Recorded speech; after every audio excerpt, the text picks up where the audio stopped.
ne donnez pas accès au diable. Ne donnez pas accès au diable. Vous voyez, faites attention. Ne lui ouvrons pas la porte. Parce que si la porte est fermée, il ne peut pas entrer. Il ne peut pas entrer parce qu'il n'a pas le droit. Parce qu'il n'a pas le droit. La porte est fermée, c'est la loi divine qui dit que la porte est fermée, on n'entre pas. À moins de la défoncer.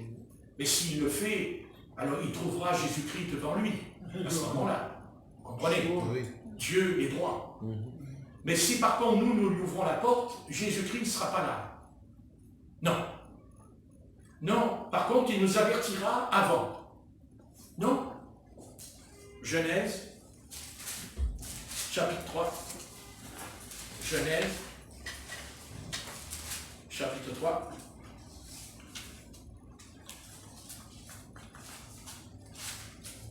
Non, chapitre 4. Genèse 4, verset 6. Et j'arrête, parce que c'est bon, j'en ai assez dit pour aujourd'hui. C'est pas mal. Genèse 4, verset 6. Et je demandais à Jean s'il veut bien me le lire. Et l'Éternel dit à Caïn, pourquoi es-tu irrité? Et pourquoi ton visage est-il abattu? Certainement, si tu agis bien, tu relèveras ton visage. Et si tu agis mal, le péché se couche à la porte. Et ses désirs se portent vers toi. Amen. Mais toi, domine sur lui. Voilà. Donc, vous voyez que le Seigneur, il dit que la porte, hein, vous voyez, certainement, si tu agis bien, tu relèveras ton visage. Si tu agis mal, le péché se couche où, le péché? Où? À la porte. Le péché se couche à la porte, c'est-à-dire à l'entrée. Pourquoi à l'entrée? Mais parce que quand on entre dans une pièce, on entre par une entrée. Un jour, on traversera les murs comme le Maître, ce qu'il a fait d'ailleurs. Il traverse les murs. Quand il ressuscite des morts, Jésus traversa les murs dans la chambre haute. Il peut les traverser puisqu'il est la porte des brebis. Amen. N'est-ce pas? Donc, voilà.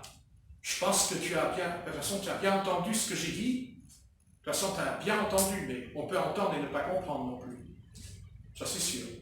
Mais si on est honnête, on peut comprendre. Amen. Le Seigneur dit qu'il c'est cette porte, cette ouverture. Et dans notre vie, il ne faut pas ouvrir la porte. C'est-à-dire qu'il ne faut pas laisser entrer. Par contre, ouvrez la porte et laissez rentrer le Saint-Esprit. Amen. Ça, oui. Amen. Ça, laissez rentrer l'Esprit. Voilà, ça, oui. Parce que le Saint-Esprit, lui aussi, il ne force pas la porte non plus. C'est pareil, hein, autant. Il en a autant pour Satan, autant pour l'Esprit Saint. Il ne force pas tous les deux. C'est une question de porte, c'est l'ouverture. C'est comme un fleuve. Un fleuve, il coule parce qu'il y a quoi? Il y a le... Vous voyez, il s'est fait un lit, il y a un passage. S'il n'y avait pas un passage, à ce moment-là, le fleuve, il couvrirait toute la cité, là. Non, il y a un passage. Le lit. Merci, oui, c'est bien. Le lit, je n'avais pas trouvé. Le lit. Voilà. Eh bien, ça, c'est un lit. On ouvre. Ne laissons pas rentrer cet ennemi. D'abord, il faut être insensé pour rester. Il faut être insensé pour laisser rentrer un ennemi. Le mot ennemi, ça veut dire quoi? Le mot ennemi, ça veut dire quelqu'un qui nous veut du mal. Alors pourquoi laisser rentrer le mal en nous? Et c'est ce que Caïn a fait. Mais est-ce que Dieu ne l'a pas averti quand même? Oui. Est-ce que Dieu ne l'a pas averti? Est-ce que Dieu l'a pris par traîtrise? Est-ce que Dieu l'a ignoré? Et pourtant, il était qui, Caïn? Il était du malin. L'apôtre Jean dit, ne savez-vous pas que Caïn est du malin? Et pourtant, regardez l'amour de Dieu. Vous voyez Dieu, son amour? Amen. Et pourtant, il est du malin. Mais Dieu lui a parlé. Mais Dieu s'adressait à lui. Mais Dieu lui a dit, arrête-toi. Il lui a dit, domine, il lui a dit, sur ton péché. Il ne peut pas du côté de Dieu.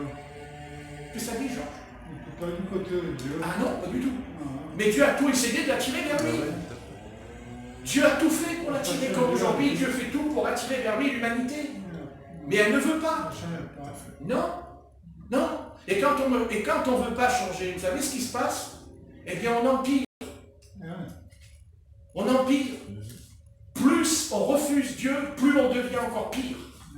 C'est certain. C'est l'un ou l'autre. Oh Dieu. Oui. C'est ou la lumière ou les ténèbres. Il n'y a pas de troisième solution. Avec Dieu, c'est ou c'est blanc ou c'est noir, mais ce n'est pas gris. Ce n'est pas gris. Gris, ça veut dire entre les deux. Mais il n'y a pas entre les deux. Il n'y a pas trois chemins dans l'évangile. Il y en a deux, pas trois.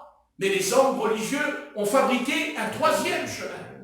C'est-à-dire, tu viens à Dieu, mais tu peux faire ce que tu veux. Tu viens à Dieu, mais laisse tomber la discipline du Saint-Esprit. D'abord, pourquoi voulez-vous qu'il y ait de la discipline en nous, puisque c'est le Saint-Esprit qui fait la discipline en nous. C'est lui qui nous discipline. Amen. Jésus-Christ est assis. Il n'est pas là, mais le Saint-Esprit a été envoyé, il est descendu. Amen. Pour justement, il a dit, il prendra ce qui est à moi, et vous le donnera. Alors acceptons la discipline. Si on a fauté, acceptons la correction. Acceptons d'être corrigés. Ça ne sert à rien de pleurer sur son sort. Vous pouvez pleurer tant que vous voulez, Dieu de toute façon, il ne vous entend pas. Un jour, il y a un grand prophète qui a pleuré devant Dieu, c'est Samuel, au sujet de Saül. Il dit, il a pleuré toute la nuit. Et le matin, l'Éternel a dit, ne me parle plus de cette affaire. Ne me parle plus de cette affaire.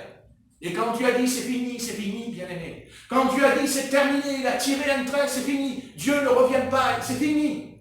Parce qu'à 2 reprises, Dieu a donné une chance à Saül. 2 fois, Saül a désobéi à Dieu. 2 fois, il a désobéi à Dieu. 2 fois. Et à chaque fois, c'était au sujet du roi, Amalek. 2 fois. Pas une fois, 2 fois. C'était 2 fois que Saül a désobéi à la parole. La première fois, il avait rejeté la parole. Dieu, il a dit, on verra. Il a attendu. Et une autre fois, après, il a recommencé. Il a recommencé. Et sa désobéissance l'a conduit vers les médiums.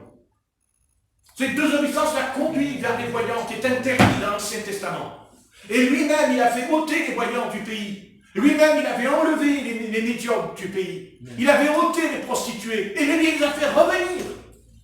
Et même il a été les voir. Et même il a consulté. Pourquoi? Parce qu'une désobéissance va entraîner une autre désobéissance. Vous voyez? Et une autre, et une autre. Mais c'est la pente. C'est la pente, c'est la chute, c'est l'abîme. C'est vers le bas. Tu ne peux pas continuer. Soit tu vas vers le bas, soit tu vas vers le haut. Il n'y a pas d'autre solution. On peut dire, oui, bah là, je ne suis pas libre. Si tu es libre, puisque Dieu te dit, tu peux aller où tu veux. C'est à toi de choisir. La vie ou la mort. C'est à toi. C'est toi qui décides. Personne ne décidera à ta place. Personne ne choisira à ta place. Personne. Quand Samuel a prié, j'avais dit, laisse tomber. Et pourtant la Bible nous dit, priez, priez, priez, priez, priez. Et là Dieu dit, qu'est-ce qu'il dit un jour Dieu dans l'Ancien Testament au sujet de la tribu de Juda, de la maison d'Israël? Qu'est-ce qu'il dit Dieu? Il dit, même si Jérémie prie, je n'exauce pas. Même si Daniel prie, je n'exauce pas. Parce que je les ai rejetés, dit l'Éternel, au sujet de Jérusalem. Vous voyez? Pourquoi? Parce qu'ils ont été trop loin. Parce qu'ils ont abusé de la patience de Dieu. Parce qu'ils l'ont poussé, ils ont poussé Dieu à quoi? À quoi ils ont poussé Dieu? À quoi les enfants d'Israël ont-ils poussé Dieu? Dans quel domaine les enfants d'Israël ils ont poussé Dieu? Ils l'ont poussé à amener et à accepter le péché. Voilà ce que les enfants d'Israël, voilà ce qu'Israël a fait envers l'Éternel des armées. Ils ont voulu amener Dieu, que finalement, le salaire du péché, c'est pas la mort. Mais ce n'était pas possible. Et pourquoi ce n'était pas possible? Parce qu'il était dit que ce que tu sèmes, tu le récoltes. Et c'est une question de semences après, quand on étudie la parole de Dieu, c'est les semences. On tombe là dans le coup des semences. 4 terrains. 4 terrains. Il n'y en a qu'un qui a porté du fruit. 1 sur 4. C'est pas beaucoup. Et pourtant, c'était le Christ qui a semé. Il n'y en a qu'un. Et j'arrête. Je comprends que vous voulez rentrer, je comprends. Mais je voulais vous dire, soyez ce 4e terrain. Amen. Soyez ce terrain. Voilà. Laissez la parole grandir en vous. Laissez la parole se développer en vous. Mais la parole, elle ne peut pas grandir si vous ne la lisez pas. Elle ne peut pas mûrir si vous ne la lisez pas. Tout est une question de lecture. C'est en lisant qu'on s'instruit. C'est en lisant qu'on apprend. Amen. C'est en lisant qu'on reçoit la connaissance. C'est quand on lit. D'ailleurs, c'est curieux qu'on a une facilité énorme pour lire tous les autres livres. On ne fait pas d'effort. On ne fait pas d'effort. Vous voyez une revue qui traîne chez le docteur, vous ne savez pas pourquoi, vous l'attrapez, vous la lisez. Et quand il y a la Bible, on ne sait pas pourquoi, il y a quelque chose qui nous empêche. C'est le seul livre où il y a un empêchement quand on veut la lire. Mais prenez des livres, prenez un roman, vous l'attrapez, vous lisez, sans faire d'effort. Mais ça, lisez un roman le soir, mais vous n'allez pas vous endormir. Vous allez voir, vous allez vous l'enfiler, le roman. Je t'aime, tu m'aimes, fais-moi un bisou là, fais-moi un bisou là. Hein? Seulement la Bible dit, non, t'as pas le droit de faire un bisou. Oh non, je ne vais pas le lire. C'est la parole. Hein? Tu vois bien ça? C'est une belle image. Hein? Et c'est ça. Voilà. Si c'était pas vrai, si c'est pas vrai ce qu'on dit, si c'est pas vrai ce qu'on dit, alors pourquoi il y a une opposition si c'est pas vrai? Pourquoi il y a une opposition? Stéphanie, quand elle rentre tout à l'heure à la maison, elle va aller sa maman. Sa maman dit, ah oui, mais Dieu. Alors à ce moment-là, Stéphanie, elle peut lui dire, mais alors pourquoi tu t'opposes? Puisque c'est pas vrai. Pourquoi il y a une opposition puisque c'est pas vrai? Ah, mais quoi c'est? Vous allez voir. Mais quoi c'est? Pourquoi on s'oppose si c'est pas vrai? Il faut me répondre. Mentalement, physiquement, intellectuel. Même à l'intellectuel, il est obligé de reconnaître ce que je dis. Pourquoi opposition? Avec les inconvertis, vous parlez de tout. Vous parlez du foot, vous parlez du tennis. Amen. Le foot. Amen. Amen. Amen. Ouais. Après, vous dites, ah! Alors le Seigneur, dans la parole de Dieu,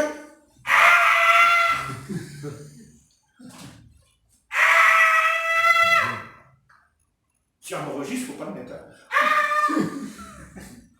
C'est pas vrai? C'est pas vrai? Oui. Mais si c'est pas vrai, alors pourquoi ça existe? Si c'est pas vrai, pourquoi ça a lieu? Si c'est pas vrai, par exemple, vous allez dans la rue, vous rencontrez un païen. À ce coup, il vous dit bonjour, bonjour monsieur, ou dans un groupe, vous commencez à parler du foot à Marseille, l'OM. Le chrétien, le pasteur, il fait ouais, l'OM. Alors les gens, attends, il faut les trop. Toi, tu es un bon pasteur. D'un seul coup, le pasteur, il fait oui, mais alors, à l'OM, il faut laisser tomber, il faut venir à Jésus-Christ.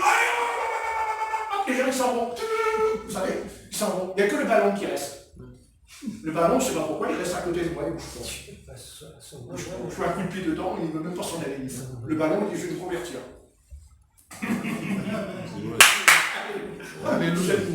Ah, c'est vrai. Mais c'est tellement vrai. C'est tellement, quand je parle, c'est tellement l'humour. Puis après, on se dit, non, mais c'est vrai en plus. C'est ce qui nous fait rire, c'est que c'est vrai. Nous, on rit parce que c'est vrai. Justement, c'est ça, ils sont pleins. Allez-y, vous allez voir. Vous avez une conversation avec les païens, vous parlez comme eux, il n'y a pas de problème. Ouais. Mais dites Jésus-Christ, vous allez voir, oh écoute, je parle pas d'autre chose, hein. Laisse tomber, ça va, la mère Cato, là, j'en ai pas besoin. Hein. Ouais, c'est ça. Notre foi. Non? Oui. Et même votre famille. Oui. C'est ça. Alors si c'est pas vrai, pourquoi ils font ça? Ben, c'est parce que justement, il y a Satan derrière. Il y a un ennemi derrière. Et cet ennemi, il est derrière eux. Pourquoi? Parce qu'il les a liés en disant tu peux parler de tout, sauf de ça. Pourquoi? Parce qu'en parlant, ça risque d'être semé et de grandir. Et puis des fois, Satan, il est tellement malin qu'il me dit oui, non, tu peux en parler, vas-y, non, tu peux même venir à la réunion, allez, c'est bon. De toute façon, je sais que Satan, il dit, de toute façon, Satan, il s'est dit, de toute façon, il ira à la réunion. Bon, allez, autant le laisser aller. Seulement, quand Satan, il laisse venir quelqu'un à la réunion, la personne, elle vient, Et on dit, ah, elle va se convertir, oh, regardez, elle vient à la réunion, seulement on a oublié une chose. C'est que Satan, il nous considère comme son chien. Parce que pour lui, on est un chien. Oui, mais un chien en laisse. Et la laisse, qu'est-ce qu'il fait? Il la tient, mais il la libère un peu quelques mètres. Pas ça? Et c'est pour ça que vous avez des gens qui ont la laisse et elle se déroule. Et le chien, il est au loin. Il dit, ah, je suis libre, oh, je suis loin de mon maître. Mais à un moment donné, par là, mon gars. Par ici, mon kiki. Pas ici,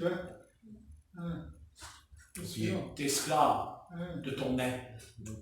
Et on ne peut pas avoir deux maîtres à la fois. Ou tu sers Dieu, ou tu sers Mammon, dit la Bible. Pas dit Jésus, Nazareth. Tu sers l'un ou l'autre. Non? Amen. Oh, Jésus. Voilà. Et il tire dessus, et l'autre revient. Et puis s'il ne veut pas revenir, il n'a pas le choix. Il tire dessus. C'est ça qu'on veut? C'est ça qu'on veut. On veut une laisse au bout du cou. Liberté, La vraie. la vraie liberté. La vraie liberté. Seigneur Jésus-Christ. Et qu'est-ce que c'est que la vraie liberté? C'est la discipline. Parce qu'il n'y a pas de vraie liberté sans discipline. Ça n'existe pas. Parce qu'il y a le mot. Dans le mot liberté, chez Dieu, il y a le mot obéissance et soumission dans la Bible.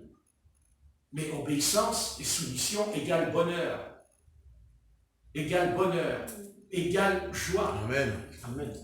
Et tu ne manqueras de rien en cas d'épreuve. Voilà la vraie liberté. La vraie liberté, c'est celle qui fait que je ne suis plus esclave de mon péché. Je ne suis plus esclave du péché en moi. Je suis toujours un homme pécheur. Mais je ne veux plus être esclave du péché. Je ne veux pas. Je ne veux pas être esclave. Parce qu'un esclave, c'est quelqu'un qui est enchaîné. C'est quelqu'un qui a des chaînes.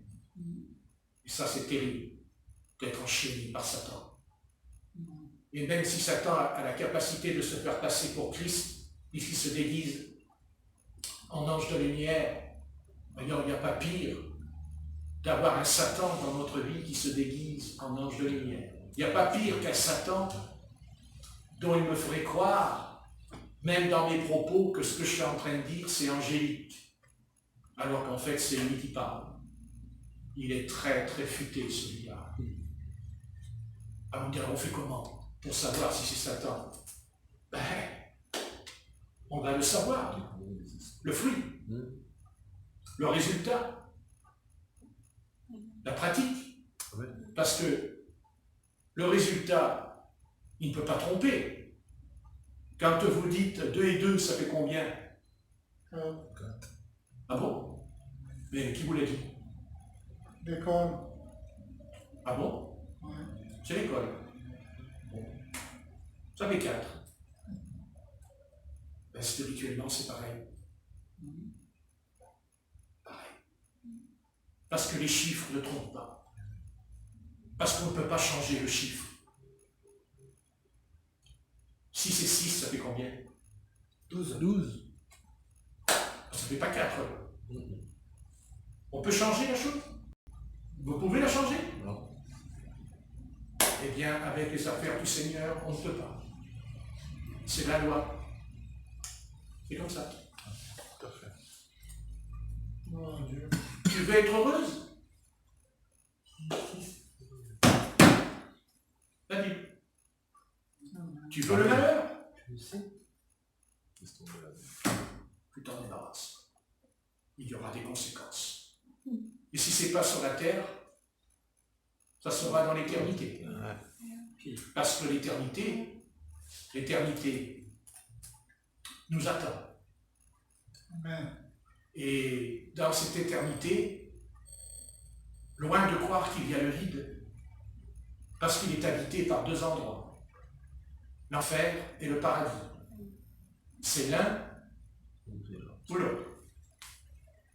Et sur la terre, nous sommes libres de choisir. C'est comme ça. C'est à nous de voir. Je ne peux pas Sainteté. ne pas en rajouter plus, parce que tout ce que tu rajoutes vient du malin, et que ton oui soit oui, que ton non soit non. Tout ce que tu rajoutes vient du malin, dit le maître. Donc, à nous de voir. C'est vrai que de suivre le Christ, il n'est pas dit que tout sera facile, que tout va rouler comme sur des roulettes. Non, parce que le maître lui-même a rencontré l'opposition. Et cette opposition, il ne l'a pas rencontrée quand il avait 33, quand il avait 30 ans, ou quand il avait 33 ans sur la croix. Cette opposition, il l'a rencontrée quand il était déjà dans le berceau, puisqu'Hérode a demandé de le tuer. Et bien qu'Hérode ne l'a jamais rencontré et ne l'a jamais vu. Car comment se débarrasser d'un bébé qu'on n'a jamais vu? Donc je ne vous dis pas un peu qui était derrière son dos dans cette affaire, en lui, ce qui l'a amené à tuer tous les enfants de Rachel, et qui d'ailleurs n'a pas voulu être consolé, les enfants de Rachel.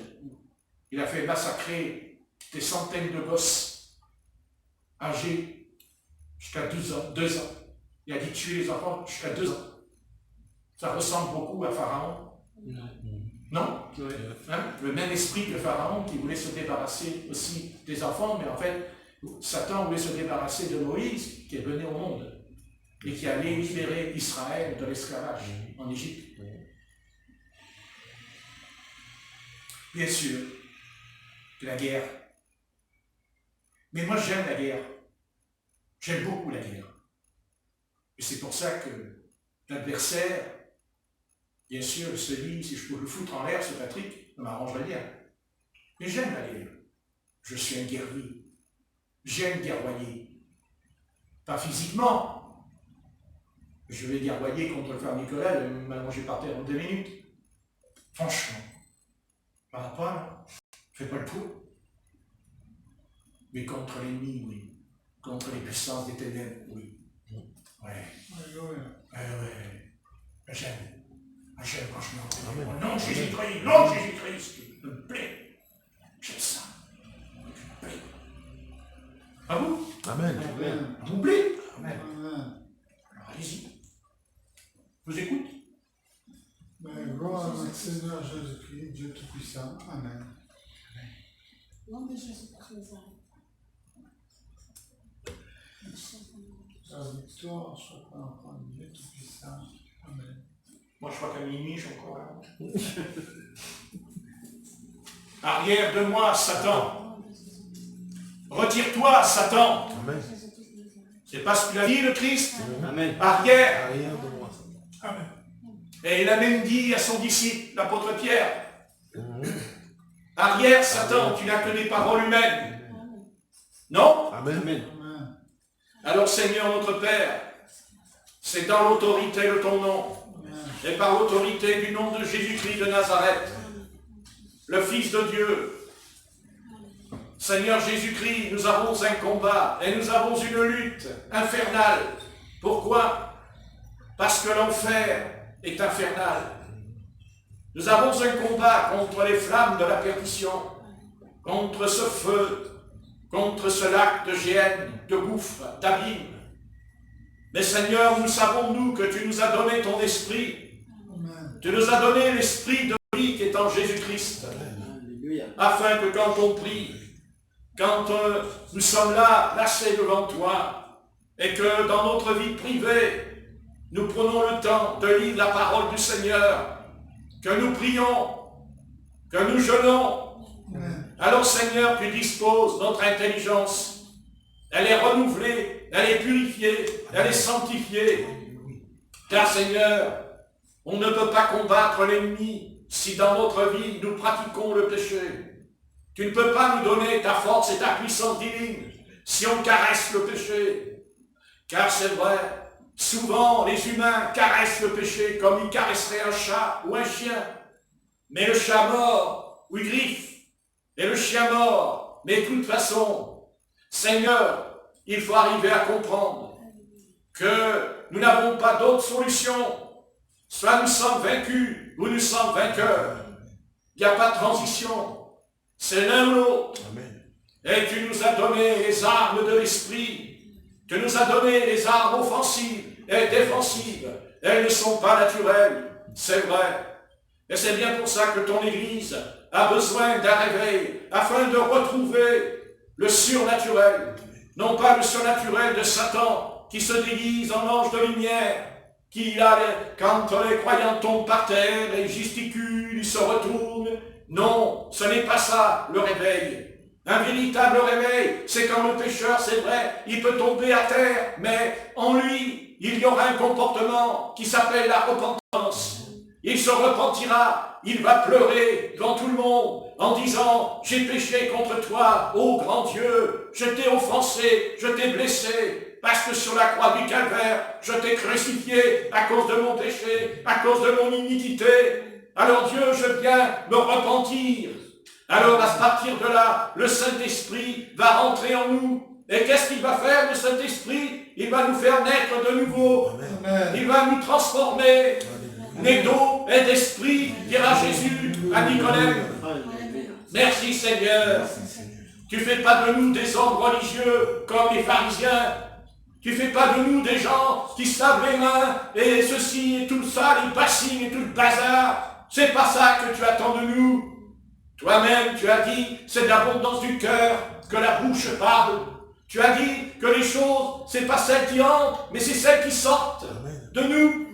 Alors ce soir, nous te remercions parce que dans ces temps tragiques, humains de l'histoire de l'humanité, confrontés, car Seigneur, le feuilleton n'est pas terminé. Ce n'est qu'une série qui va se dérouler avec d'autres séries différentes, avec des noms différents. Mais Seigneur, le film n'est pas terminé. Les nations et les peuples vont être confrontés à beaucoup de choses dont d'ailleurs l'humanité n'est pas prête.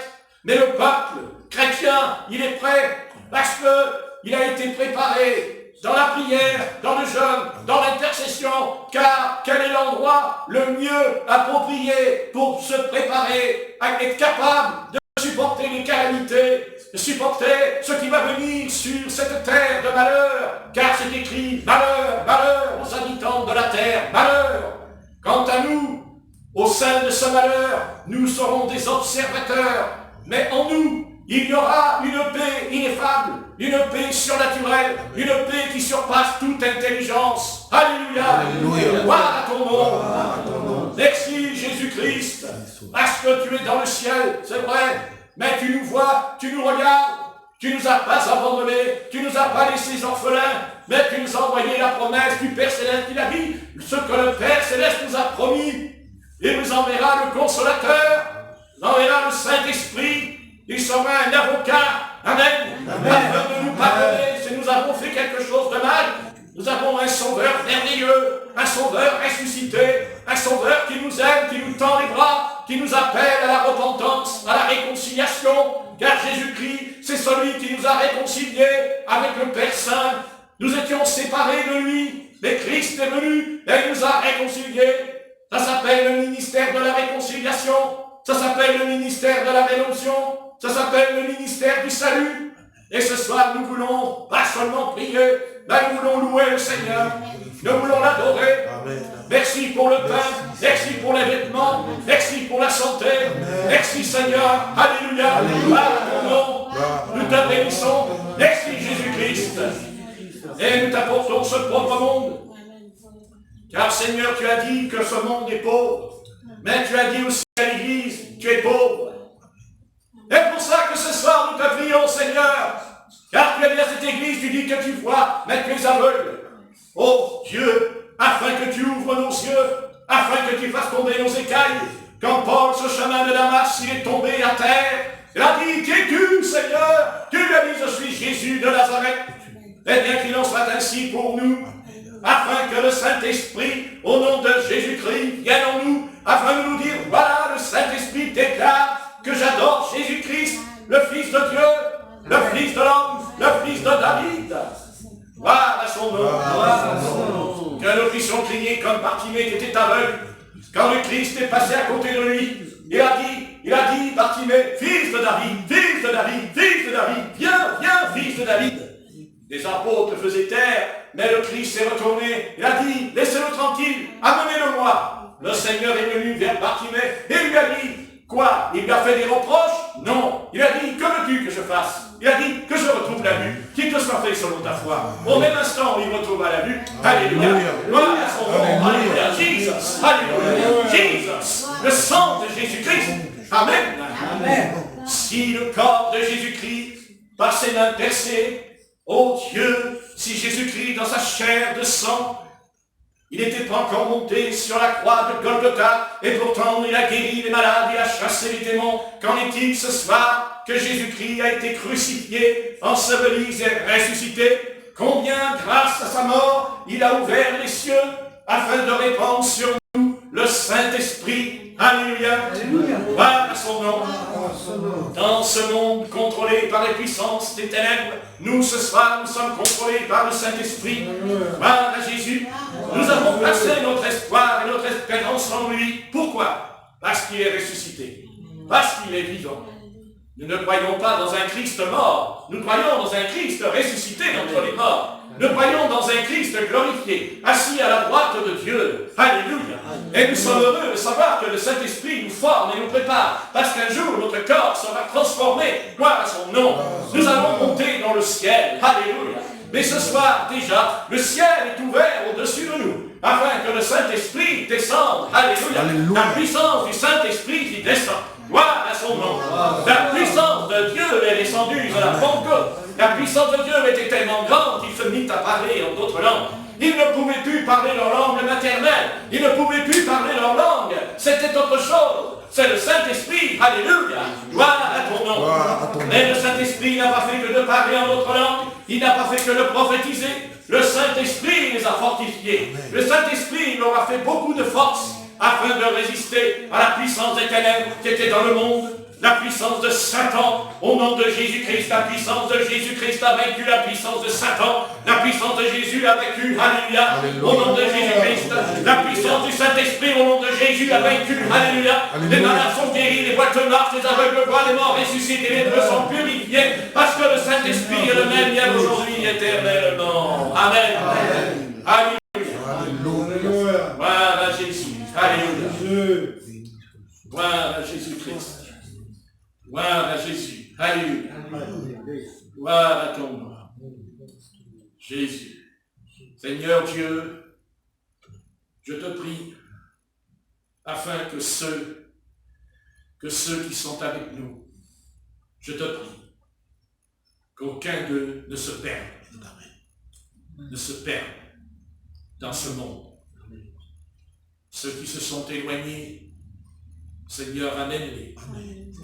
Et nous qui sommes restés, que nous puissions persévérer. Car s'ils sont partis, c'est que nous aussi on peut partir. Mais dans leur chute, ils nous servent d'exemple. Et c'est ce qui nous fait redouter à nous-mêmes que ça peut nous arriver. Car nul n'est saint devant ta face. C'est pas vrai. Ils sont tombés, nous pouvons tomber aussi. Et si nous ne sommes pas tombés comme eux, nous sommes tombés dans autre chose. Peut-être que ça se voit moins, et peut-être que ça peut être plus grave, parce que nous aimons avoir les apparences. Et je dirais même, quand quelqu'un est tombé, eh bien au moins il est vrai. Mais ceux qui ne tombent pas, et qui jouent la comédie, et qui ont une apparence de piété, mais qui en renient ce qui en fait la force, c'est les pires. Et ce n'est pas ce que nous voulons être. Nous ne voulons pas être ça. Nous ne voulons pas être ça. Amen. Nous voulons être vrais. Amen. Tout entier, corps, âme, esprit, jusque dans notre dernier voyage, où les anges nous emmèneront là-haut, là-haut et plus haut. Car quand on prie, on monte, mais on ne monte pas encore assez haut. Mais déjà on apprend. Alors, nous sommes à l'école de Christ. Nous sommes à l'école du Saint-Esprit et nous apprenons tous les jours un peu plus à aimer celui qui nous a aimés le premier. Amen. Amen. Amen. Gloire à Dieu.